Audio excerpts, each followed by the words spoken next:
So I think you can read this one, although we don't do that often now, but sometimes that's a common practice. Okay, then the next question is alignment. We keep talking alignment when we compare two sequences. How do we do alignment? And you say, oh, I have a program, like a lot of people use cluster W or cluster X to do the sequence alignment. And that can do pretty well if your sequence are very similar to each other without large indels, and the program does like a pretty good job for you. But how do you know one alignment is better than the other if you and your friend did the alignment differently? So the rest of the lecture I want to show you is how we do an alignment, or how we judge. It's very hard, but how we judge an alignment, whether this alignment is good or not. This is a slide from NCBI. I try to tell you how they blast these two sequences, align them together, and calculate the identity or similarity. Right? That's the number you get from your blast.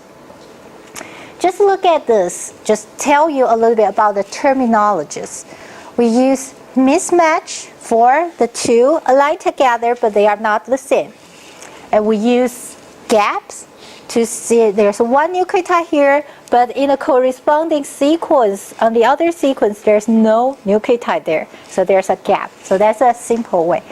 And for the identity is, or the S value is the identity and a mismatch. So if there's an identity, you get a plus. If there's a mismatch, you have to minus the score. Then if the gap, you also have a number to sort of like estimate. Then you put them all together, you get the similarity score. I want to show you an alignment. And I say last time already, when you put the two sequences together, perform an alignment, the underlying assumption is these two sequences evolve from the common ancestor to the present time, just assuming we are all dealing with the living organisms. And we are trying to look at the evolutionary history. Even you are doing genomics, I don't really understand, I don't really care about evolution. But once you do alignment, you are doing evolutionary, you're having evolutionary thinking in your mind. So then that's the base assumption. And how do we put the two sequences together? This is just one example. You put the two together, you try to maximize the similarity, the identity, and minimize only mismatches and gaps. So that's what we do in the alignment. This is what from your textbook.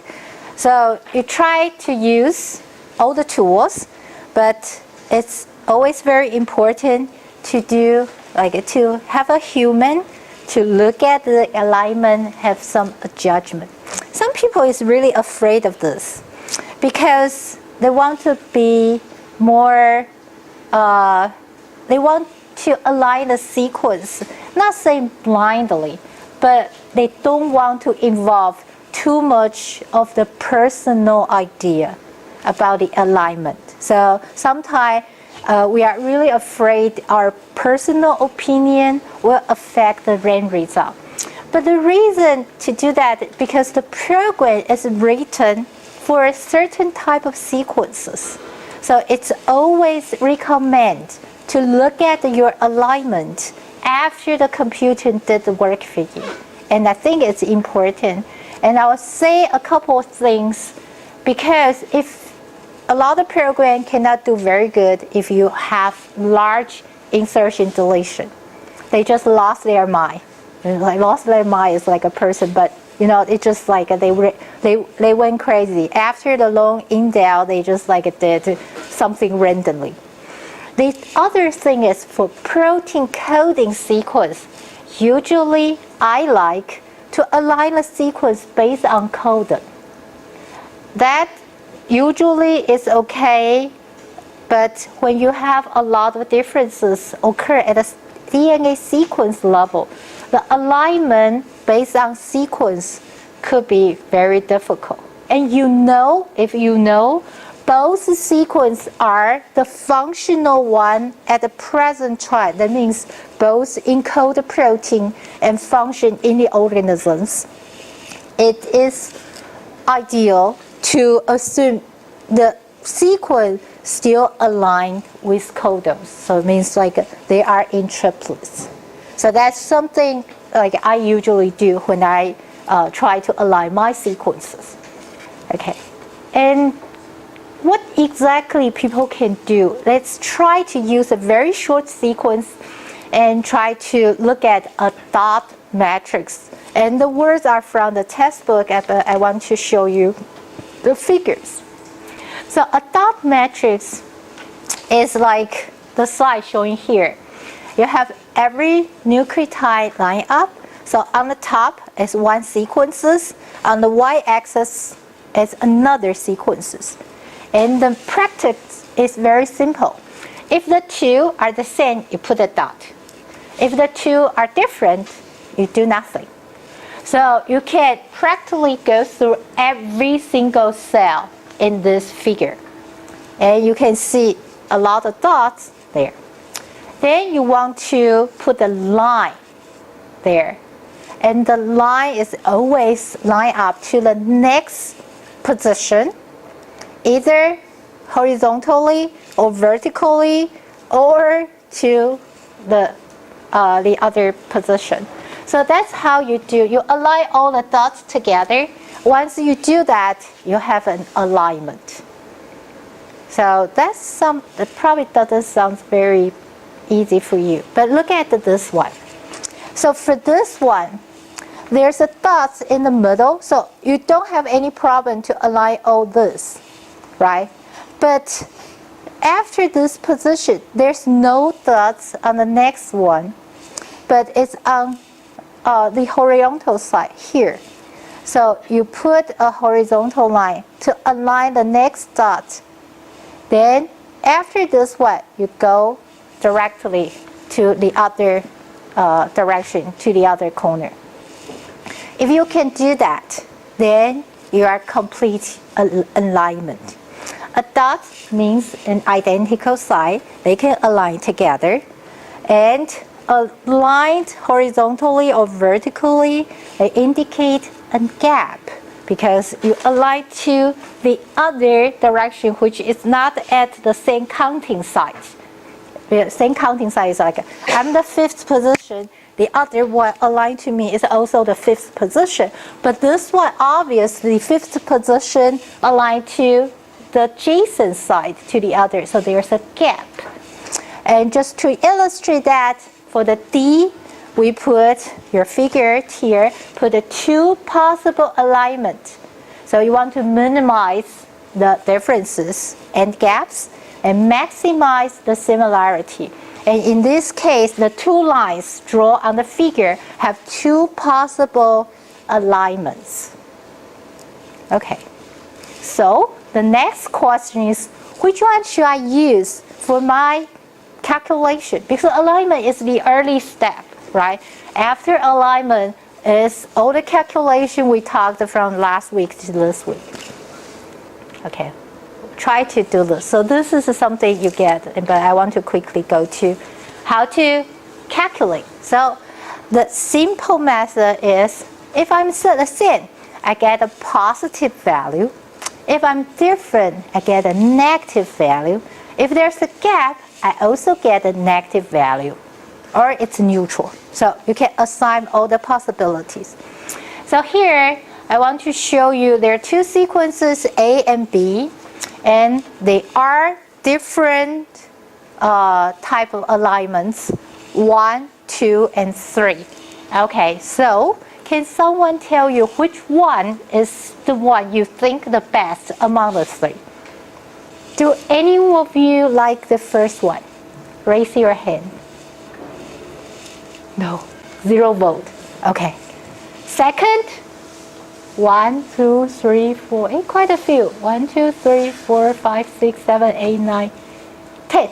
10 votes. Third one. 1, 2, 3, 4, 5, 6. Okay, 6 of you. Okay, then, so how many people are here? 10 plus 6, we only have 16 of you. Then this is like just to tell you how we can calculate the value. It means like a minimal identity, and we don't want the mismatch. So if it's identical, you get a positive value. So it's all here. I want to show you the calculation. Here is the calculation. Assume. Okay, this is something you also have to change the parameters in your computer. Okay, the computer uses certain D4. Okay, but you have to know what the D4 is, right? What they do for you. And if you have time, check it out. Okay, so there's something called penalty. But here, I only want to address a penalty for gap. Because there's a lot of things we can do. For match and mismatch, you have no problem. Because it's like, it's the same or they're different. So it's very easy. But for gap, there are two penalties. One is gap open penalty. The other is gap extension penalty. Okay, what is gap open penalty? Gap open penalty is, if there's a gap, there's a penalty. But think about the mutation. A gap for one base pair and two base pair could both happen in one single mutation event. So if I bear this in mind, and I think a longer one is very similar, so I could give the open penalty a certain value, but without any extension penalty. Extension penalty is if the gap is longer, then get more penalties. So that's the assumption. So it depends on how you think the evolution, the mutation rate for these different type of gaps. If you think the gap could open, like a gap could happen in one mutation event, it's either a one base pair, two base pair, even 10 base pair could all happen in one single mutation event. They probably happen at equal probability. Then you give only one open penalty for all gaps. But they could also happen if you have a gap, then if the gap is longer, then you put more penalty into it. So that's the two value here, open penalty and extension penalty. I can use this because the mismatch and the match are all similar. You can count it. Use a similar rate. So you can count the first one. Number mismatch is 0, so they are all matched. This is why, like the first one, no one like it because they're just too ugly. But actually, it minimizes mismatch, so there's no mismatch for the first alignment. The only thing is there's a lot of gaps in the alignment. So they have the D. If we simply calculate the differences, contribute by mismatch, 0. Contribute by gap, okay. So there are 6 gaps. Each gap gets 2. Open penalty is 6 times 2. Then it will have the extension penalty, but for this case, every gap is only one single base pair. So there's no extension penalty. So 1 minus 1, that's 0. So no extension penalty, so times 6. So I get a distance equal to 12. So that's the first alignment. And for the second alignment, you can do the same thing. Then the distance, if my math is correct, is 13. The last one is 10. Oh, so we get 6 votes for the third one. Say, oh, I get a right answer. But now I want to change to a different penalty matrix. Now I will give the open penalty 3 and extension penalty 0. That's what I mean. Okay, any gap could happen by one single mutation. If that is my assumption, I don't want to put any gap extension penalty. So it's 0. Then look at the sequence now. Look at the distance now. The 3 alignments. The first distance is 18. The second one is 8. The third one is 14. So for the 10 people choose the second one, now you can see that's the one with the minimized differences. To show you these 2 examples, of course there's just a lot of change between the 2 sequences, but just simply want to illustrate your criteria will decide which alignment is a better one. So this is just simply to only look at mismatch and the gaps, and you see 2 different parameters give you a little bit different method. So both you choose either the second one or the third one are correct based on certain assumptions. So for a lot of analysis, it's the same thing. You have certain assumptions and you work on your sequence, and there's no correct one, or sometimes we don't really know correct answer, but we try our best to estimate what's happening in the past. We try our best based on certain evolutionary thinking or biology property. We try to estimate, and alignment is sort of an example like this. Okay, so today we'll stop here. Then of course you don't really do alignment a lot. Now the computer does for you, but just remember to check your alignment after computer did the work, and that will help you, because with the wrong alignment you get all the wrong answer at the end. Okay, so I'll see you next week.